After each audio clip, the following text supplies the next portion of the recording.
cloud is or cloud computing, right? So it's nothing but creation of various services.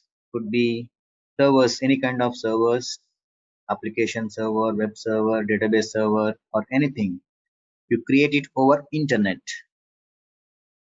right? All the services will be created somewhere in some location in some data centers managed by different big companies like Microsoft, Amazon, Google. Okay, these companies are called as cloud providers because they provide us cloud service. We are all consumers. We work for our customers. We are all developers, administrators, right? So we create services over internet using browser or some other command, some other way. So end of the day, all these services will be created in data centers managed by different companies. So we don't know the location, exact location. That's why it is called as cloud. So you can create literally anything, including virtual networks, IP addresses, right?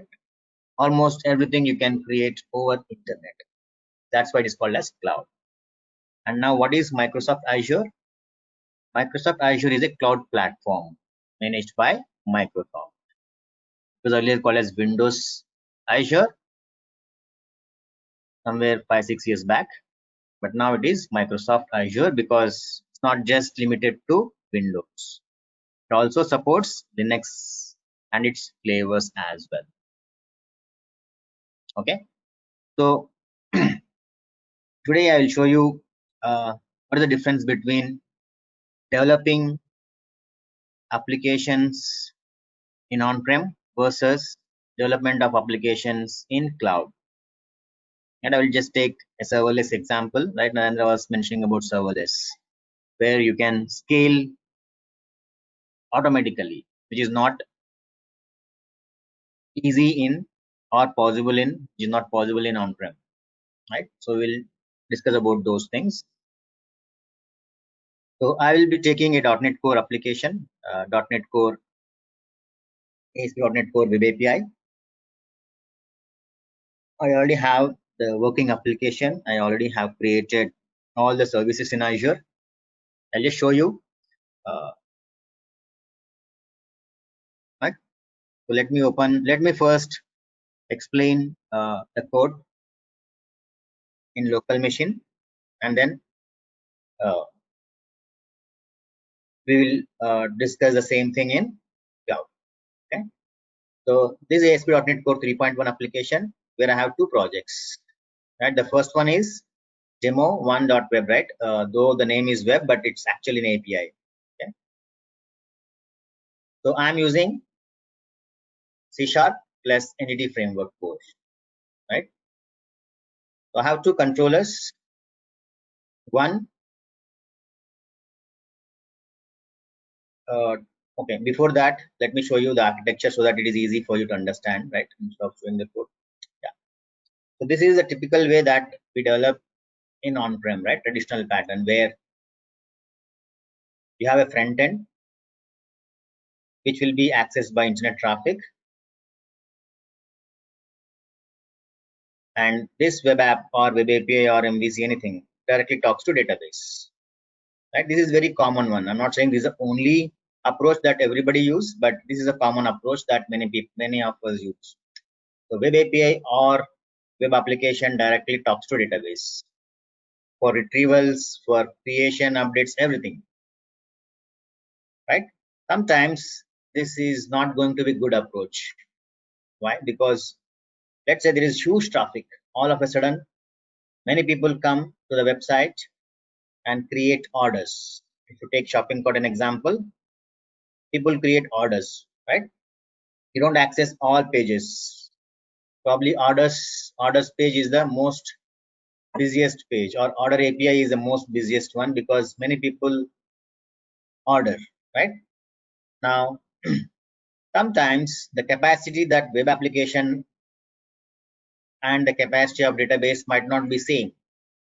The web app might take 1,000 requests per minute, but database might not be capable of accepting those number of requests per minute.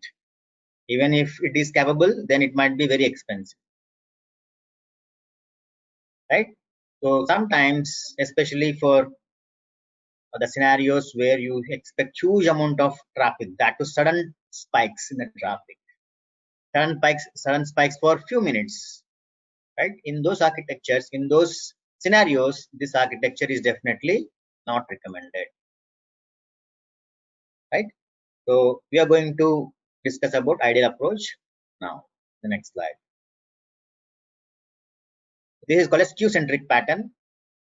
This is also possible in on-prem, okay, and it is also very easy in cloud, right? In on-prem, it's not very easy, but developing this kind of application using this kind of design patterns is very easy in Azure. You have same front end even here. This could be API or this could be MVC application, anything, okay? But here we have database, but this web app or API will not talk to database directly, okay? Instead of directly talking, it will insert the data into something called as queues, right? You might have heard about queues, first in, first out. It's just a place where you can store messages. Okay, we are talking about orders. So every user, after he or she places an order, the data will be stored as a message in the queue, right? So in Azure, web application is one service, database is one service, and queues is another service which is part of storage, right? So here in this particular scenario, we are not directly saving the data into database, but we are inserting a message into our queue, right? Now, users might be 1,000 users per minute. All the data will be stored inside queue, but end of the day, we need data into SQL, right? So the data is here now. So we need a way to process these messages, right? That's where Azure Functions comes into picture, right? With the help of queue triggers. There are many triggers in Azure Function. In this example, because we are working with messages inside queue, we need to use something called as queue triggers. So there might be 1,000 messages or 500 messages or 1 messages or 0 messages. We don't know. End users, whenever they want, they will come to website and hit submit for placing the order, right? So now, whenever there is a message, automatically the program that we have written in queue trigger will fire automatically. We don't have to write program that checks for a new message. That's not required, right? Automatically this will be fired. We don't have to write additional code to check if there is any record in the in the queue. That's not required. All we need to focus is just write the business logic which grabs the message from this queue and insert the same into database. So that's our business logic. So we have to write only the business logic required for reading the data from this and inserting the data into database. Okay. If it is on-prem, there are a lot of challenges that we will be having in implementing these functionalities, right? You have to set up queues in your machine. That will take a lot of time, right? There are many providers who support queues. You might have heard about Microsoft message queues, IBM message queues, RabbitMQ queues. These all require setup, configuration, installation, and they are not scalable separately, right? The number of messages that they can accept depend on server's configuration. But here, all of them are distributed services. None of them are dependent on other services. The queues can scale independently. They have inbuilt load balancers. We don't have to worry about configuring load balancers. We even don't know how many servers are running for this, right? For functions, automatically Azure will take care of scaling it creates up to 200 servers automatically depending on how much is the load on your queues. And for web app also we can scale separately. We can go up to 20 servers or more than that if required. And everywhere we have scaling separately, right? So database also it has, but it's not easy to configure scale out. But yes, it is also possible for database. Okay, but if you implement the same thing in on-prem, you will have to configure load balancing separately. You have to purchase some hardware load balancers. You have to procure different virtual machines and configure all those virtual machines to your load balancer, right? So a lot of challenges, and that is one problem. And then each virtual machine management is your responsibility, right? Let's say you have 3 virtual machines which are running the application. So each of the virtual machines would have Linux or Windows operating systems, right? It's your responsibility to manage it. When I say manage, you are responsible for installation of Windows updates, patches, security patches, everything. Today you might be running Windows Server 2019, right? After 5 years, there might be 2025 or 2030 after 10 years. And Microsoft might stop support after support to the latest version, current latest version, which is 2019, right? After 10 years, Microsoft says 2019 is no more supported. Then you have to do a lot of work in migrating all your applications into new environment, right?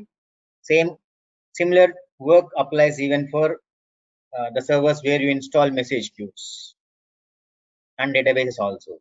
These are all challenges in on-prem. But here, Microsoft will take care of all the updates. Everything will be taken care by Microsoft, right from operating system, licenses, load balancing, everything.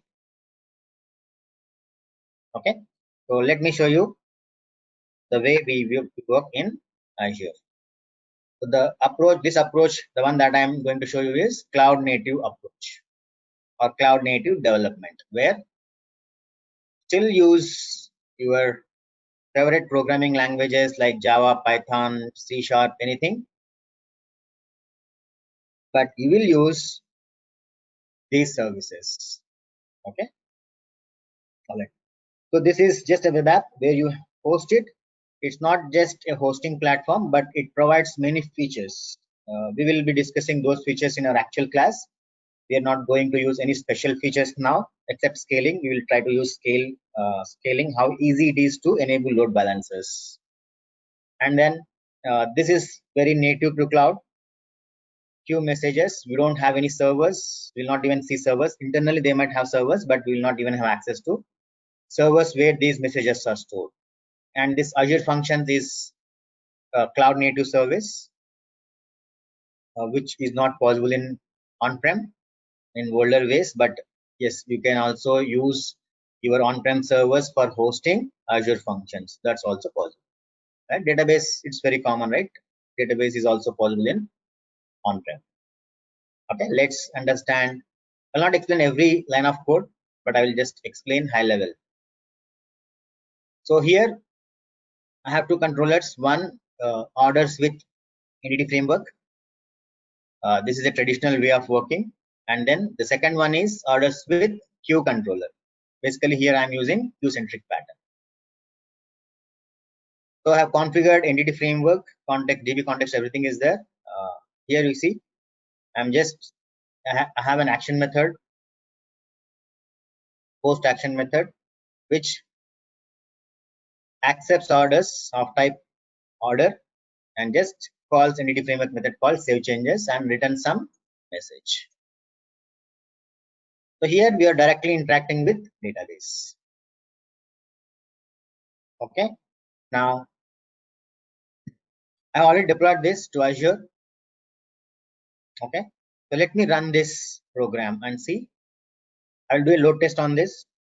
I'll simulate some users, probably 10 users or 15 users, and run it for 2 or 3 minutes and see how many records will be saved in database. Okay, right. I'm using Azure DevOps load test tool here. I have already created 2 tests. One of them is for entity framework The other one is for Q-centric pattern.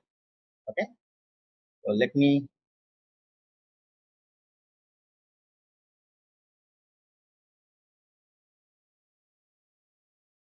this will take time. It will not run immediately because it creates servers and then it will have to do a lot of things. So it will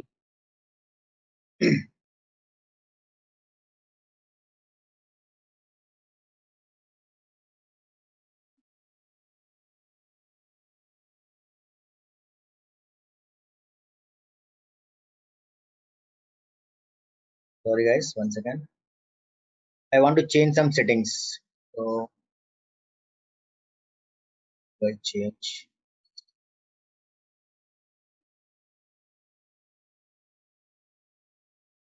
Okay, edit test. This is the URL I already deployed into Azure. This is the URL of entity which is the URL of the endpoint that directly talks to uh, database, right? So I'm passing the same data. I'm hard coded the order ID, user ID, everything. Okay. Now, if I go to settings, I can say how many minutes I want to run. I want to run it for 3 minutes, 10 users. Okay, 3 minutes, 10 users. It will simulate. Basically, this is a simulation. I'm generating load with the help of this tool. Okay, yeah. So before running this, let me open database and clean up. There are 376 records already from. I'm going to delete data. Yeah, all of them are deleted. Yeah, there are no records currently. Okay.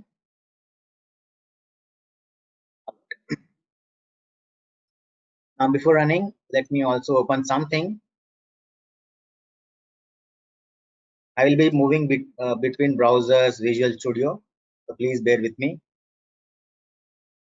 because I wanted to show you multiple things, right? So I have created a web app, Azure Functions, which works like backend, and then this is an interesting service in Azure called Application Insights, right? And this is database. So Application Insights gives us lot many things that definitely helpful for developers. You see, there are many errors. This is server response time. But now I want to show you one interesting thing called live metrics. This tells us how many requests are being served by your application, right? So currently there are no requests. You see, this line is very horizontal, right? Let me collapse unnecessary things. And there is one server working for us, and there are no requests currently. Okay. Now I don't want one server because I am expecting some load. I want multiple servers, right? In on-prem, it's not easy, but in cloud, even a developer can configure it. I'm a developer, right? So don't worry, I am navigating between multiple things. In case if you're getting confused, don't worry, we'll discuss more about this later. I'm changing the server. Initially, I had a small server. Now I increase the server. Right? It's very simple. It hardly took 10 seconds. Now I have a large server. Now I am increasing number of servers to 3. You can see that's it. I have enabled load balancing. Now my application is running in a minute. It will run in a minute. Yeah, it is done. Now my application is running in. Let me refresh. My application is running in 3 servers. Okay. So I will show you those 3 servers here. Currently, it is not. There is nothing, right? No servers because I have just changed the servers. So I have refreshed the page. So our application is idle, right? So let me make one small request here. This Swagger, in case if you're not aware, Swagger is a component that will help us test our APIs. Okay. I will directly hit this.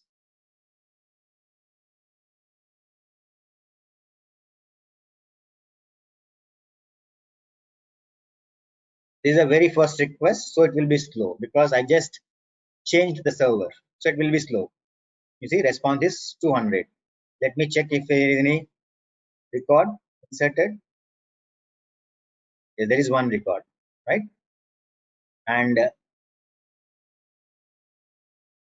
yeah, you see, there is one request per second, and you see the traces here. Now the server is ready. Okay, let's start load test now. I'm doing it on entity framework thing. Yeah, so I clicked on run. It is going to simulate 15 users for next 3 minutes. Of course, it will take some time. Our request is queued. So internally within Azure, it creates some virtual machines and it will host our load test into that virtual machine and it start firing simulated requests. And you can see configuring agents means it is configuring software or something in the required version.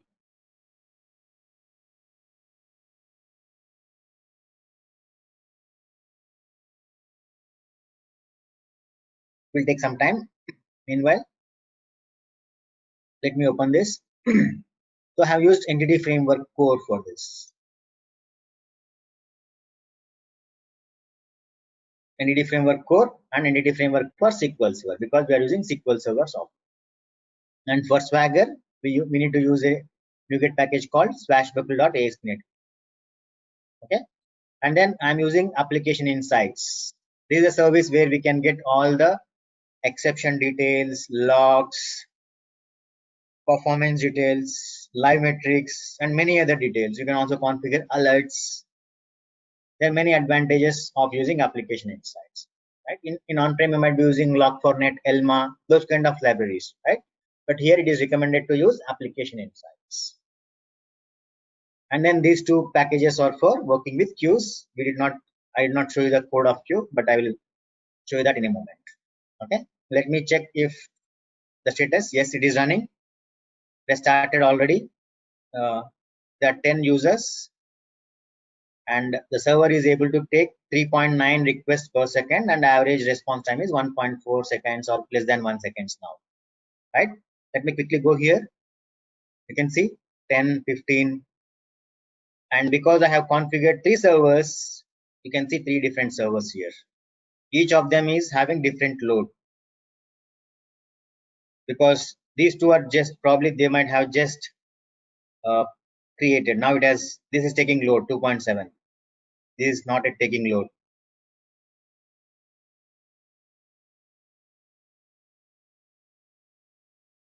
Ten users or I think I have configured 15 users, right? It is not very much. We can also configure hundreds of users, but I don't have credits. It will cost me. That's why I have created very small amount of load. Second server is taking load now. Almost first and third server. First and third server is taking load. Second server is not yet taking enough load. It also shows you the number of dependencies. Our dependency is database. See, database is not responding properly. It is responding.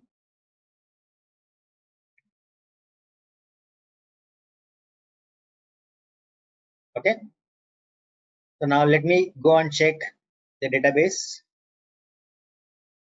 There are 800 records. 825.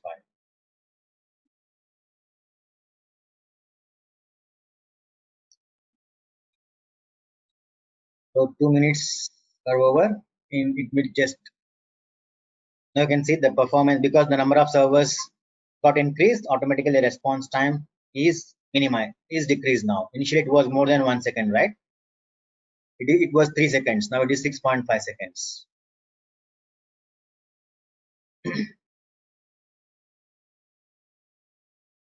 It will be done in just 20 more seconds.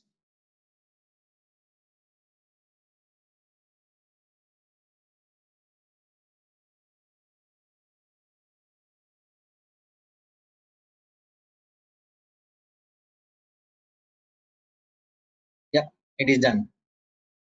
Okay. So now the overall number of requests per second is 6.5 and this is almost half second. Let me open another tab where I will run another test, which takes queues. Okay, let me check. I'll run it, but before that, let me check if how many records are there. Yeah, it's 11 overall. It was able to create 1182 records. Okay, so let me see. Yes, now it is down. 0 requests per second, right? So there is no traffic now. Okay, so let me run the other program, which do not directly talk to database, but it will leverage queues in the middle. Okay, now this is again going to take some time. I will run this, but before running it, let me make the same changes that we have done there. This different test, that is different test, so we have to change it. Maximum users, how many users did we provide? By any chance you remember? 10. 10. Okay, good. All right, so 3 minutes, right? Yeah, 3 minutes and 10 seconds. 10 users.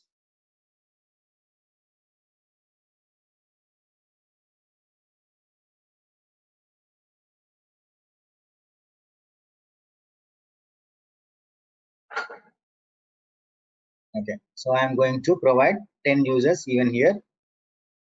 Save it and run it. It will take some time. Yeah, meanwhile, let me open up the code related to queue pattern. Here, instead of directly talking to entity framework, what I'm doing is this order is serialized, basically converted. The object will be converted into JSON, and this JSON is inserted as a queue message into queue. Where is this queue located? Is located in some connection within Azure. So this program is not inserting the data into database, but it is inserting the data into queues as a message. Now, who is processing that queue? Or backend system, Azure Functions, queue trigger is processing the message. There is a function called process order. See, it's very simple. The class with a constructor and 3 lines of code. Not even 3. This is a log. Only 2 lines of code. I'm not connecting to storage account. Right here, if you see the previous one, here we are adding 10 almost 10 lines of code, right? We are connecting to storage account, getting the clients, getting the reference, all these things we are doing here, right? But in Azure Functions, we don't even have to write that code. Within Azure, there are different ways of interacting with different Azure services. Because we are using Azure Functions, it is very simple. We don't have to write all basic code, right? So let me go here. Yeah, it is still acquiring resources. It will take some more time. Yeah, let me explain more about this queue trigger. Okay, before that, let me show it here. Here, are we writing any connection objects? In general, if you have to talk to database, you have to open connections, commands, adapters, right? All those things usually, at least I used to write when I was using .NET 1. I was a .NET 1 programmer, right? We used to do all those SQL connection command adapter. But now with Entity Framework, it's just 2 lines of code. We just need to pass order. That's it, right? The same way, here for queues, interacting with queues, you have to, in this approach, we are adding 10-15 lines of code. Okay, but here with Azure Functions, it's just 2 lines of code,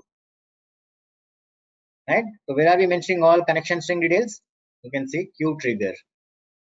Automatically, whenever there is a message inserted into queue, because of this line, automatically that the content of the queue will be passed as a parameter this run method. This will contain the JSON that our controller or action method is inserting into queue. right? Now all we need is deserialize it. We have a JSON string, convert that JSON string into an object of type order and pass that to entity framework context and save the changes. It's as simple as it is, right? If you use Azure Functions triggers, it will eliminate lots and lots of code. Okay, so let's see, it is still working, right? This is one simple example, right? And Lakshmikant was saying, I authored a book on Azure Functions, right? It has around more than 70 plus such examples, real-time examples, right? Yeah. Okay. So this way we are dividing the load, right? The load is not on our web app completely.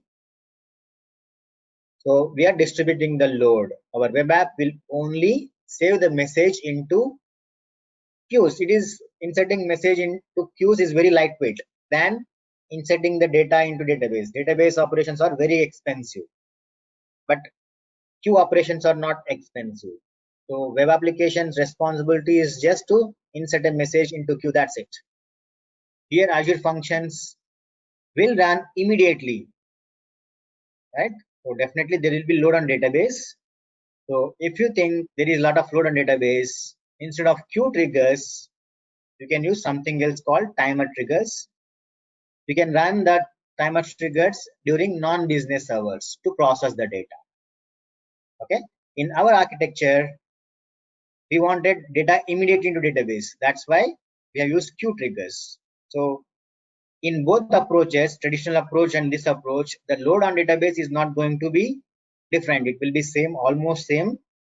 But if you want to increase, if you do not want load on your database and having the data immediately into database is not required in your business scenario, then you can replace this with another trigger called timer trigger, which will not fire immediately after a message is inserted into the queues, but the timer trigger can be scheduled. You can run it once every half an hour or 1 hour or once per day, depending on the criticality of this data. Okay, that will improve further performance. Queue centric pattern will give you little performance over the traditional way, but if you use timer triggers, it will be very fast. Okay, all right, let me check. Yeah, it has just started running. Now I'll go here. Currently only web application servers, you can see almost all 3 servers are taking load now. In some time we will see Azure Function servers. Azure Functions are not yet fired. Okay, let me check here in database. Earlier 1182 records were there, right? Yeah, Azure Functions are up now, but this is not yet showing. Yeah, it is showing now. See, 5 requests per second, right? So at least in web application, I have configured 3 servers, but Azure Functions, I did not do anything, right? Automatically, the servers will be increased. Currently, we have only one server, which is taking 5 or 6 requests per second, and the load is very small. I have only taken, yeah, now you can see it is taking up to 30-40 requests per second.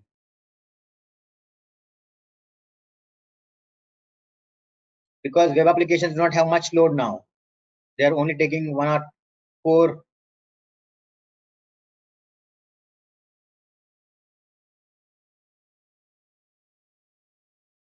So functions will also automatically scale.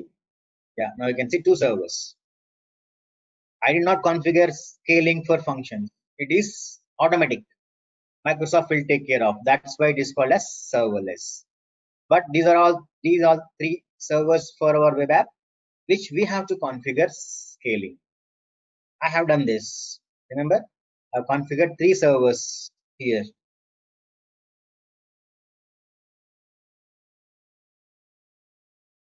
Right? I have manually done this just for the demo purpose. But in real time, you can configure automatic depending on the load. The number of servers will increase up to 10. That's also possible, right? We will see more about this in our sessions. So if you configure 3, the problem is you will end up paying money for 3 servers. Your customer will have to pay money for 3 servers whether they are used or not, right? That's the problem. If you go to auto scale, it will be automatic. You are paying for only one server all the time, but whenever there is a load, automatically new servers will be provisioned to us for only some period of time, right? So our customer will be paying only for those number of minutes or hours, depending on how much time they were up and running. So auto scale is very nice feature that is also possible to be configured. Okay, there are only 2 servers for functions. If there is there's more load, then the number of servers will also increase. Yeah, I think it is done. It is complete, right?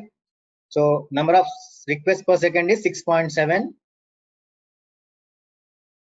6.5, right? It is increased. Number of requests is it is not very much difference because the load is very low. I don't have this free account, right? I cannot create much. But if you create thousands of requests, definitely there will be a lot of differences. The response time is 515 here. It is 482, right? Though it is very almost 100 milliseconds, it might be very small amount, but in real time in large applications, this will make a lot of difference.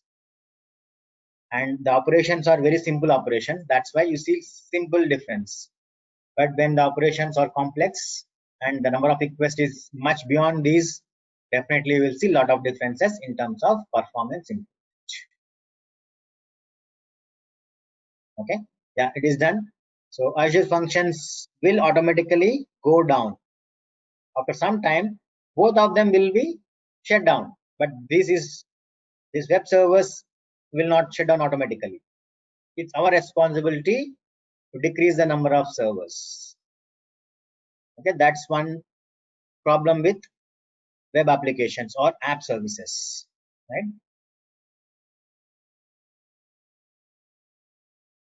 It's as simple as it is, right? In on-prem, it's not easy for us to configure load balancers, but here just a matter of dragging one slider button. Now our application is running in only one server. See, it is 1. Earlier it was 3. After some time, or probably after refresh, it will not show all. It will show only 1. It will take some time, right? This is different service and that is a different service, so it will take some time to remove this. Any questions, guys? I think I'm pretty much done. I did not show you the creation of all the services. If you have any questions, probably let me know. I'll try to answer your questions.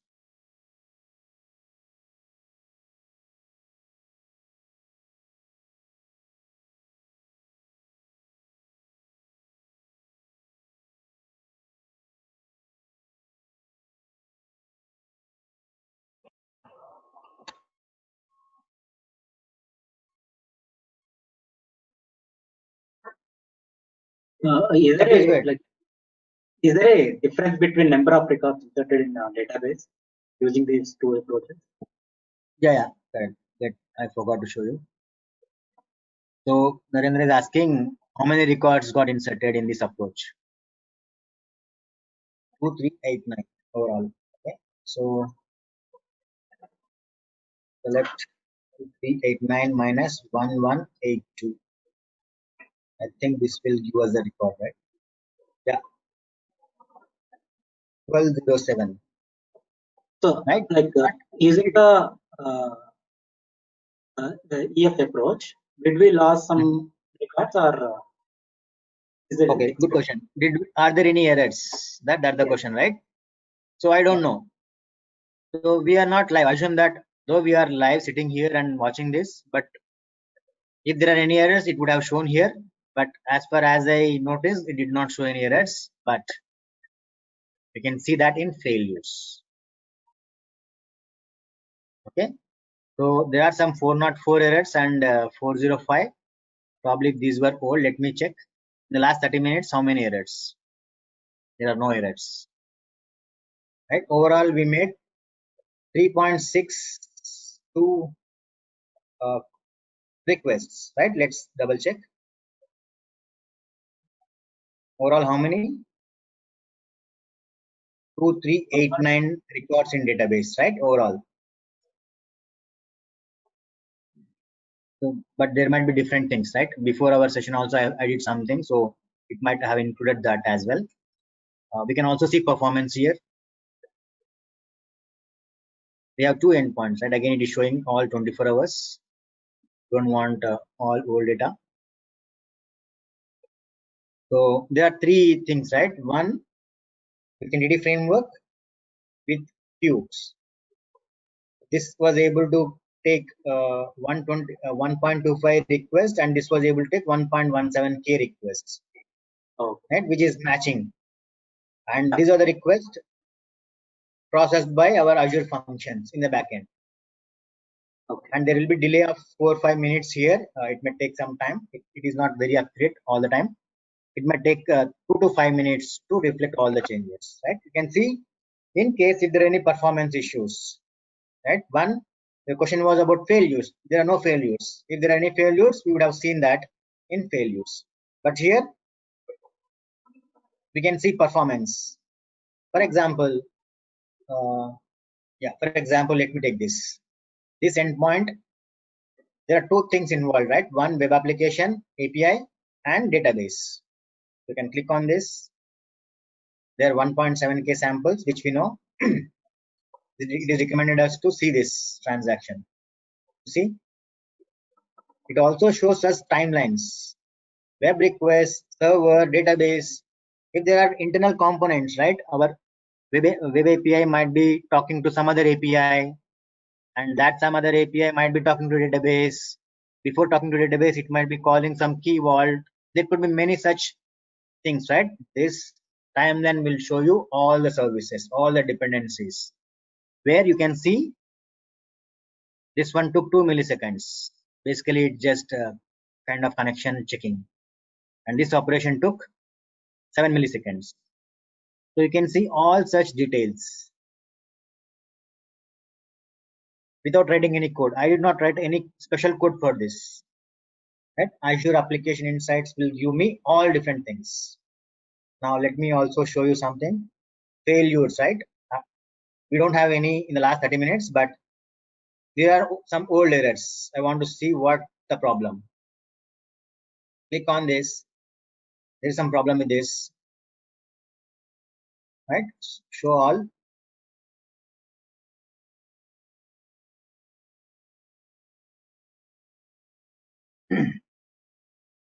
The message. This is 405, right? 405 error. This is get request. So application doesn't support get. It only supports post. That's why this 405. I think 405 is content not found or something. Test post. Not authorized, I guess. Or not. Method not allowed. So obviously it did not receive our, did not arrive to our API. So that's why there is no message. Otherwise it will show us the message, object reference not set, those kind of messages it will show there. 404 is obviously page not found.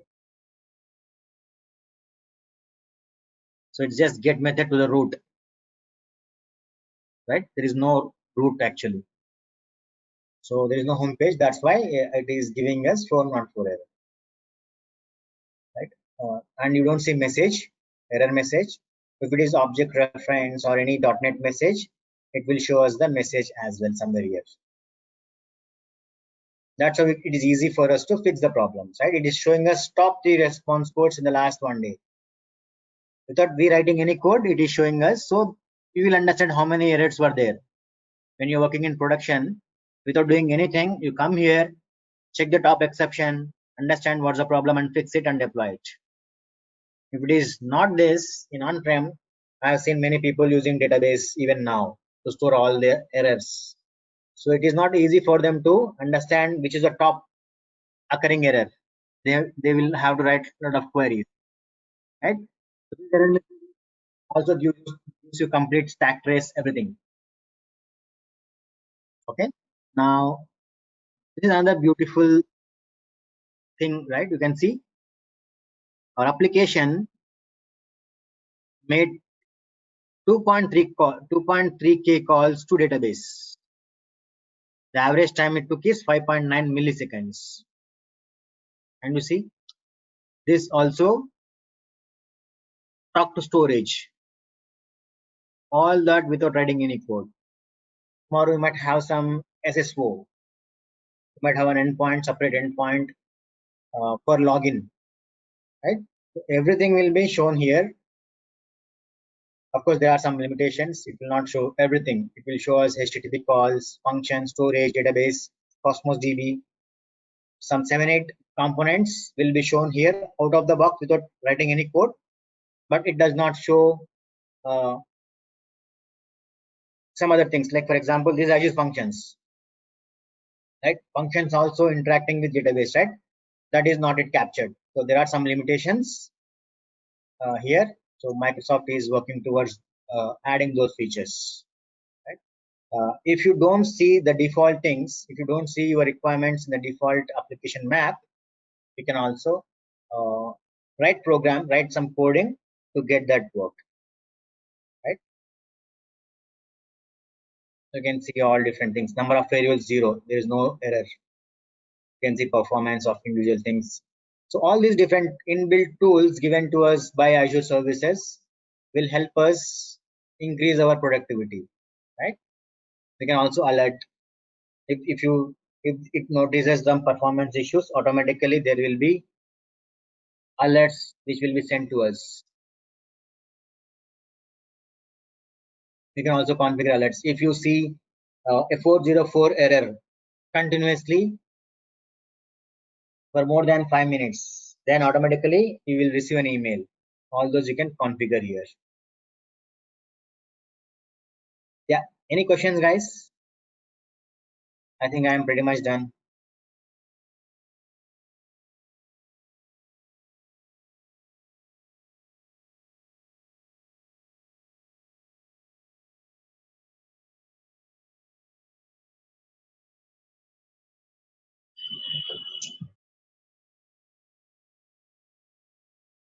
One thing, they are sending a lot of messages in queues, and you are putting it there in the code. So how you are adding them in Entity Framework in with one add? Actually, I don't understand that part. Yeah, can you please ask now? Okay, how Queue are you? part, How am I? So this code is inserting data into queues. Okay, it is clear, right? yeah. This one is the yeah. But where This there is one one line, two-liner code. Yeah. the two-liner code you're asking about.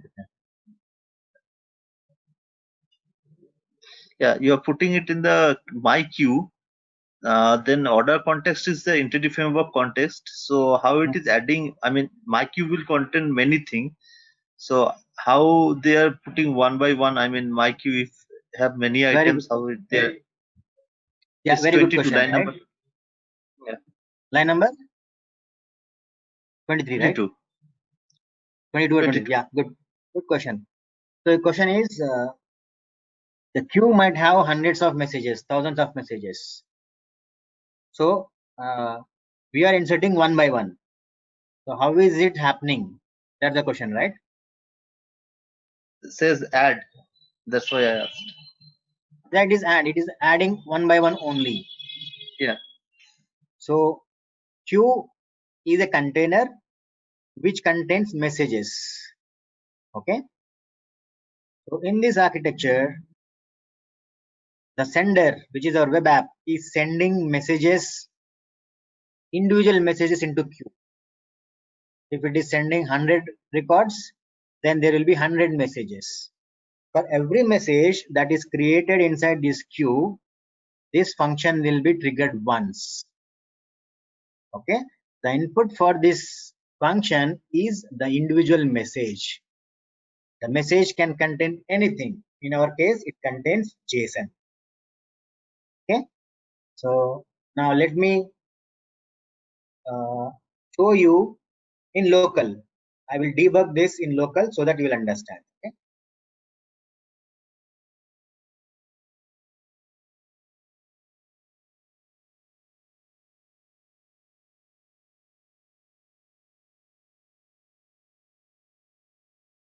So I am going to put a debug point in our queue.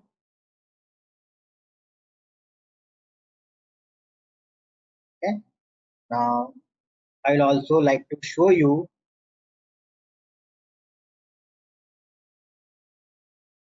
the queue after it is created in Azure. So I am doing a breakpoint debug session in my local, but still, oops, which one is this? 1 second, guys.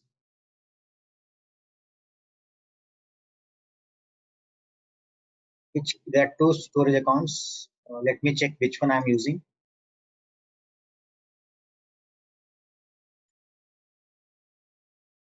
The connection strings are stored in configuration. Azure demo storage accounts is the storage that I'm using. Azure demo.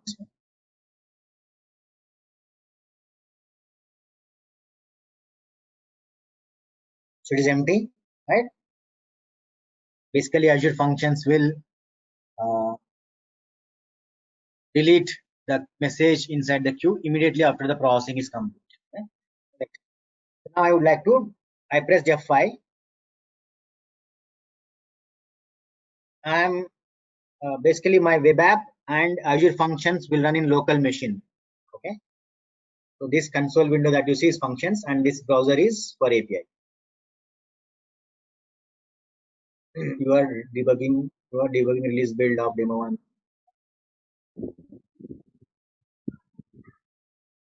Release build. Okay.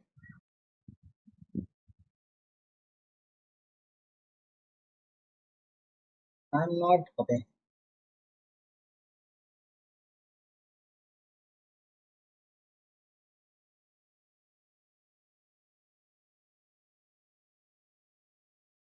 This is debug. Okay. This is also debug. Okay. All right. Now I can run again. Oops. Sorry guys. Okay. Now it will open Azure Functions and browser again. Hope it works. Earlier somehow it went into release mode. Not sure. So I am doing it in local machine. Okay. Obviously I can do only one record, right? I will leave them to default because I don't have validations, so it should be fine. Try execute. Okay. So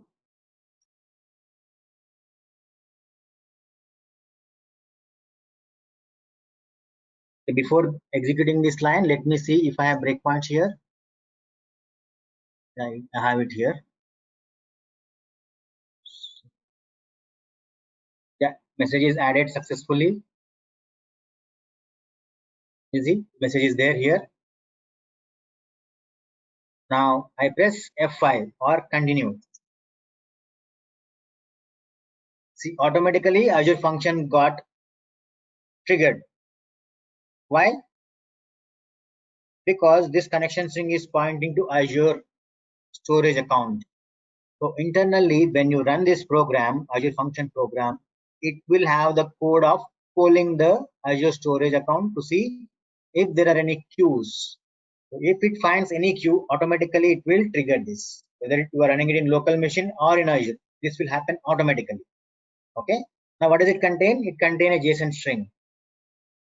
Here I am using JSON Newtonsoft.json library to convert this JSON message into an object of type order. So this will return me an order, and I am passing that order to add method of order context. That's it. Okay.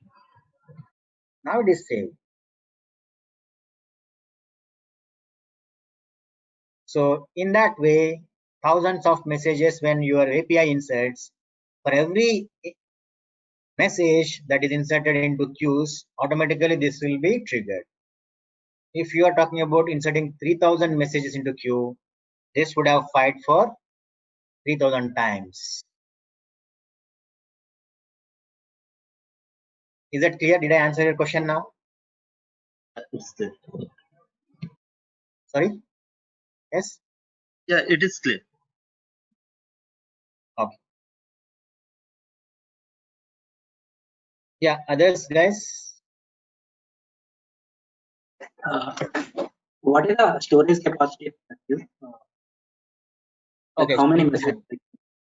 Yeah, how many messages, right? Yeah, very good question. Storage capacity is 5 petabytes. It's not gigabytes, it's not terabytes, it's petabytes. So 1024 terabytes of content you can store in storage account. But your question is how many messages, right?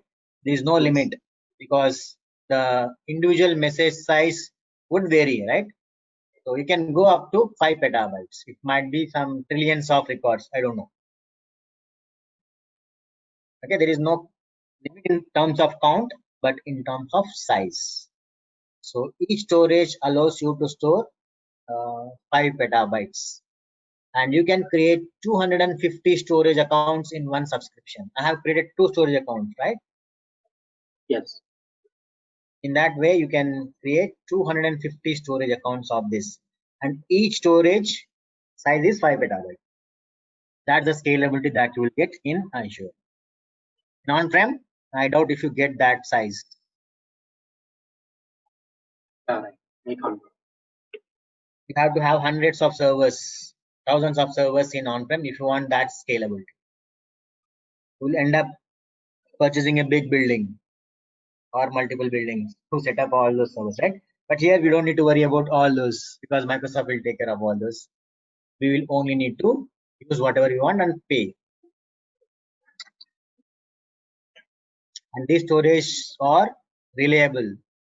There are 3 copies in Azure within East US. One of the data centers, there are 3 copies. So definitely there is no chance that you will lose the data. There are chances, right? In on-prem, what happens if hard disk is crashed? Right here, there are 3 servers automatically managed by Microsoft within data center, one data center. And you might be wondering, what if the data center goes down? The data center, yes, that's definitely possible. You see, there are 2 data centers working for us, East US and West US. So for this storage account, I have 6 copies. Okay, even if entire East US data center goes down, but still we have a copy in West US. That's the power of cloud. Of course, you will be paying more or having more copies.